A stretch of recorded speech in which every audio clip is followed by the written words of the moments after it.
अस्सलाम वालेकुम, this is Moeed Pirzada. सबसे पहले तो मैं उन तमाम लोगों का आप सबका शुक्रिया अदा करना चाहता हूँ जिन्होंने मेरा जो पिछला वीडियो थी, वीलॉग था, is Christmas Jesus birthday, Jews, Christians and Muslim people of one faith में डिस्कशन, उसको देखा देखा बहुत ज़्यादा लोगों ने नहीं है। It's only been watch up to 15,000 people उसको देखा गया।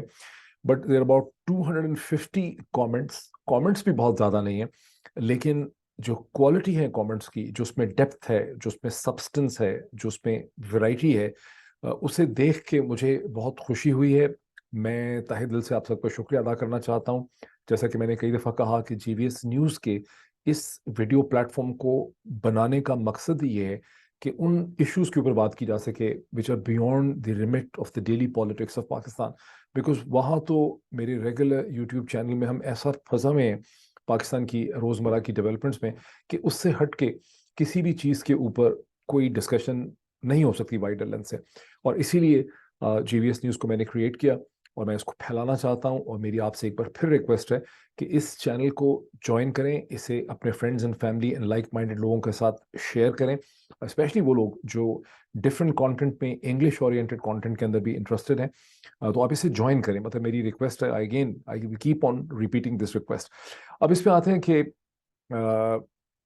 मैंने कुछ कमेंट्स देखे, बहुत से कमेंट्स तो खैर बहुत ही इंटरेस्टिंग भी हैं, बड़े इन्फॉर्मेटिव भी हैं। ट्विटर के ऊपर मैंने कुछ ज़्यादा दिलचस्प किस्म के कमेंट देखे। एक कमेंट मैंने देखा जिसमें किसी ने कहा, शायद ट्विटर पे देखा, यहाँ देखा, कि ये तो देखिए अमेरिका में चूंकि आप हैं, ये क्रिश्चियन कंट्री है, वहाँ इतनी फ्रीडम है, वरना अगर आप पाकिस्तान में होते कैसे हो सकता है कि एक पाकिस्तानी जर्नलिस्ट जो है वो क्रिश्चियनिटी को इस तरह से खुल के डिस्कस करे। तो मुझे उस पर I broadly agree as well, लेकिन मुझे उस पर कुछ हंसी भी आई and I want to basically explain that a little bit. पहले तो ये बात सही है कि जाहिर है कि अमेरिका के अंदर एक लिबरल ऑर्डर है, और सिर्फ अमेरिका ही नहीं है, जितने भी 20 मेजर वेस्टर्न डेमोक्रेसीज हैं, नॉर्थ अमेरिका की, वेस्टर्न यूरोप की, बरतानिया, उन सब जगहों में इसी किस्म की एक फ्रीडम आपके पास है, और आप किसी भी चीज़ को ओपनली डिस्कस कर सकते हैं। कुछ कहने, सुनने, बोलने, ट्वीट करने, लिखने की कोई सजा नहीं है, उसके ऊपर कोई कदगन नहीं है, कोई रुकावट नहीं है।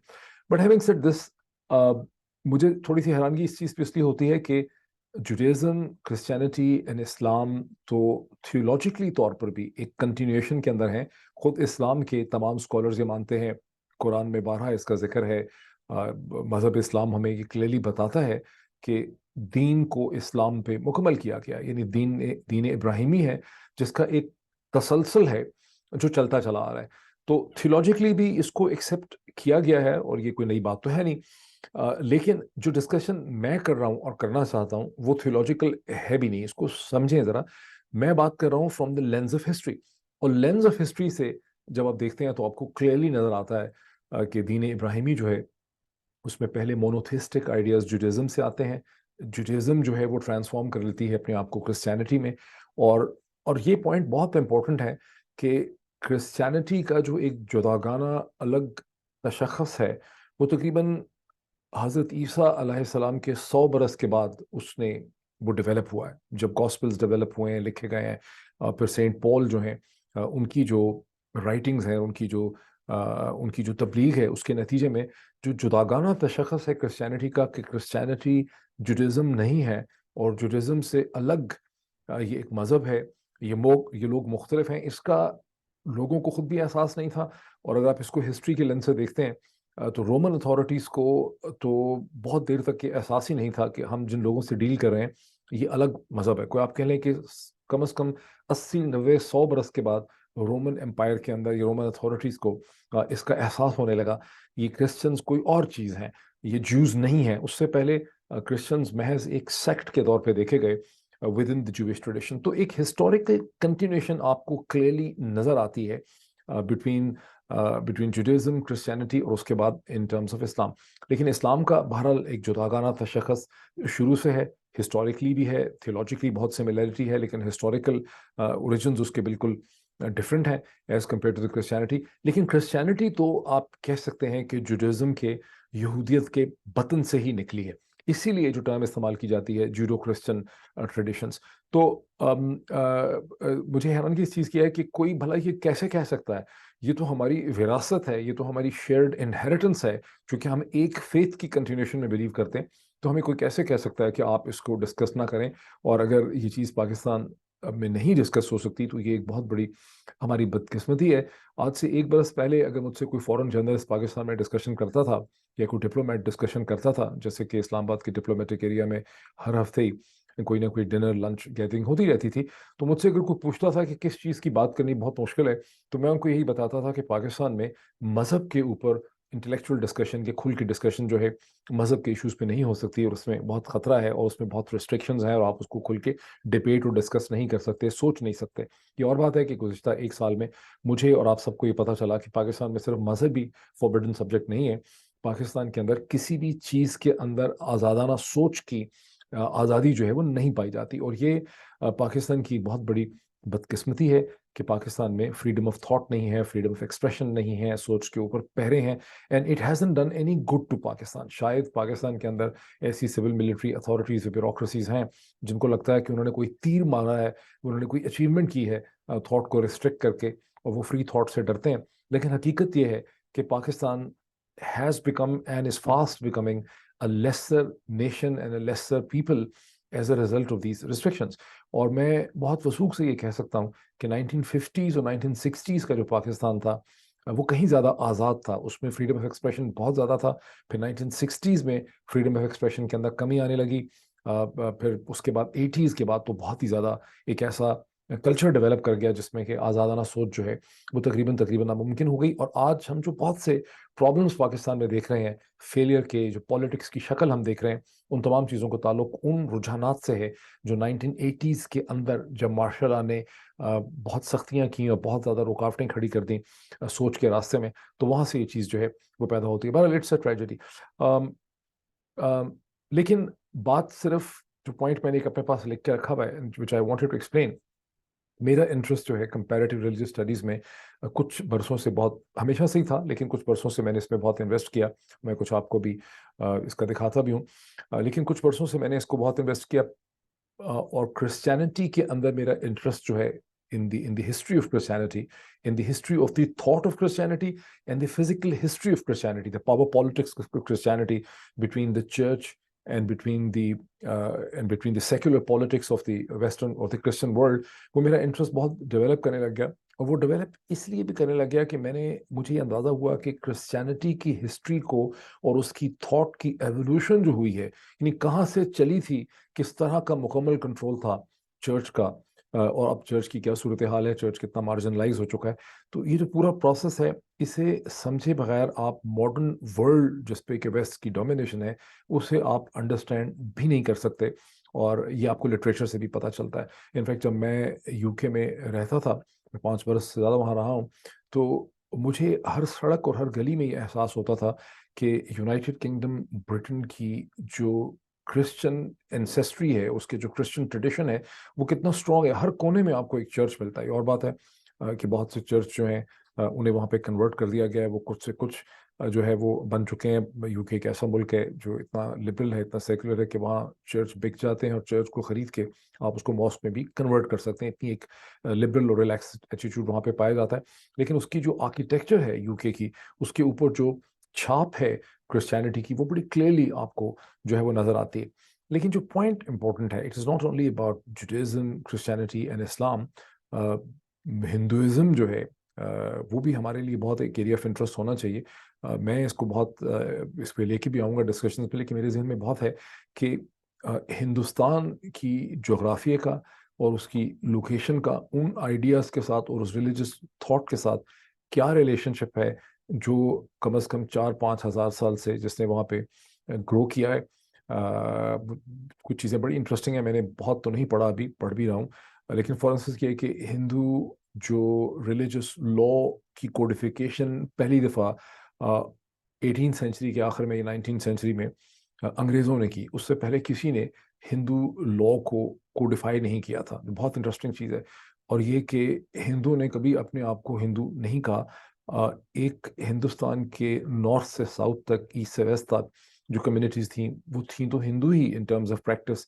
उनका एक धर्म था, उनकी एक वे ऑफ लाइफ थी, लेकिन उनका कोई चर्च उस तरह से नहीं था, उनकी कोई ऑर्गेनाइजेशन नहीं थी, उनकी कोई सिंगुलर आइडेंटिटी नहीं थी अंग्रेज़ों के हिंदुस्तान में आने से पहले। ये बड़ा इंटरेस्टिंग चीज़ है, इस पे फिर हम बात करेंगे। एक चीज़ की तरफ मैं आपका इशारा दिलाना चाहता हूँ, एंड दैट इज़, कई दफ़ा लोग पूछते हैं कि इतनी चीज़ें कैसे पढ़ लेते हैं। अम, जो मॉडर्न वर्ल्ड में गुज़िश्ता 10-15-20 बरस में बहुत सी चीज़ें हुई हैं, उसमें जो डिजिटल बुक्स हैं, जैसे किंडल है, मैं किंडल को फॉलो करता हूँ, अमेजोन को सब्सक्राइब करता हूँ, किंडल से हर वक्त किताबें डाउनलोड करता रहता हूँ। मैं स्क्रीन शेयर आपको करता हूँ, मैं आपको अपनी किंडल की एक लाइब्रेरी जो है वो दिखाना चाहता हूँ। Let me show you this, here it is. ये देखिए, ये मेरी कंप्लीट नहीं है लाइब्रेरी, इनफैक्ट कोई इसमें टेक्निकल डिफेक्ट हुआ हुआ है, ये यहाँ पे सिंक ही नहीं कर रही ये, क्योंकि मैं एक जगह से इसको इस्तेमाल नहीं करता। मैं अमेजोन पे, ज़ाहिर है मैंने किंडल को सब्सक्राइब किया हुआ है, और वहाँ से मैं हर वक्त किताबें डाउनलोड करता रहता हूँ, और अपनी हर किस्म की डिवाइसेस पे मैं इन किताबों को पढ़ता हूँ। सबसे ज़्यादा मैं बेसिकली अगर इन किताबों को पढ़ता हूँ, जैसे ये शोल्डर इंजरी मुझे हुई हुई है, ये मैंने शोल्डर इंजरी के हिसाब से किताब जो है वो डाउनलोड की हुई है। तो ये जो अम, अ, मैं जो आपको जो चीज़ बताना चाहता हूँ कि जब आप किंडल के ऊपर किताबें पढ़ते हैं, तो आपकी जो लिमिटेशन है, एक ट्रेडिशनल किताब को आपको उठा के अपने साथ सफ़र पे जहाज़ में ले जाना पड़ता है। अगर आप 2-3 किताबें ले जाना चाहते हैं, तो आपको एक बैग भरना पड़ता है, उसका एक वज़न है। आप बस स्टॉप पे बैठे हैं, ट्रेन स्टेशन पे बैठे हैं, एयरपोर्ट पे वेट कर रहे हैं। लेकिन किंडल में मैं किताबें पढ़ता हूँ हैंड हेल्ड डिवाइसेस के ऊपर। जैसे ये मेरे हाथ में एक स्टैंडर्ड फ़ोन है, और हर फ़ोन, मेरे पास जितने भी डिवाइसेस हैं, सबके ऊपर मेरा किंडल जो है वो मुझे अवेलेबल है। मैं जहाँ कहीं होता हूँ, M I in bus station, in a train station, in a toilet, तो मैं कोई ना कोई चीज़ जो है उसमें से निकाल के पढ़ रहा होता हूँ। और मैं ये समझता हूँ कि आप में से वो तमाम लोग, पाकिस्तान में मेरे ख्याल है किंडल की एक्सेस अभी तक नहीं है। आपके पास एक फॉरेन एड्रेस होना चाहिए, यूएस, यूके, किसी और मुल्क का। और हिंदुस्तान में किंडल बहुत थ्राइविंग डिवाइस है। तो लेकिन जो लोग पाकिस्तान से बाहर हैं, मैं आपसे ज़रूर ये कहूँगा कि आप इसको कंसिडर करें, कि आप किंडल के ऊपर किताबों को पढ़ना देखें। और किंडल में बुक्स आपको बहुत सस्ती पड़ती हैं। उसकी वजह यह है कि जो किताब आपको 15-16-17 डॉलर की, या $20 की एक बुक स्टोर पे पेपर में मिलती है, वही आपको किंडल के ऊपर उससे कम से कम $4-5 सस्ती मिलती है। और थोड़ी थोड़ी देर के बाद, अब जैसे अभी क्रिसमस हुई है, क्रिसमस की जहाँ सेल्स मॉल्स में होंगी, वहीं बुक सेल्स होंगी अमेजोन के ऊपर किंडल के लिए। इसी तरह से ईस्टर की सेल्स होंगी, न्यू ईयर की सेल्स होंगी, कभी कुछ हो गया, कभी कुछ होगा। तो मैंने बड़े बड़े एडिशन और वॉल्यूम्स $1-1 के जो है वहाँ ख़रीदे हैं। अब ये वो बुक है, फॉर इंस्टेंस, जिसकी मैं आपको ये दिखाता हूँ। ये बुक है रज़ा एहसान की। अगर ये खुल जाए, यहाँ पे ये देखिए, यहाँ पे अगर आप जाएंगे, आपने कोई रिसर्च करनी है, आप इसमें लिखते हैं, लेट्स सी, कि आप इसमें, अ, इस वक्त ये मैंने कहा है कि इसमें कोई टेक्निकल प्रॉब्लम है। फर्स्ट आप यहाँ पे क्राइस्ट लिखते हैं, अब देखें 74 मैचेस आपको मिल गए। अब ये डिफरेंट जगहों पे जहाँ जहाँ लफ्ज़ क्राइस्ट आया है, उसकी डिस्कशन हुई है, जो ट्रेडिशनल किताब की इंडेक्सिंग में उसको निकालना बहुत डिफिकल्ट था, यहाँ पर उसको निकालना बहुत आसान होता है। फॉर इंस्टेंस यहाँ पे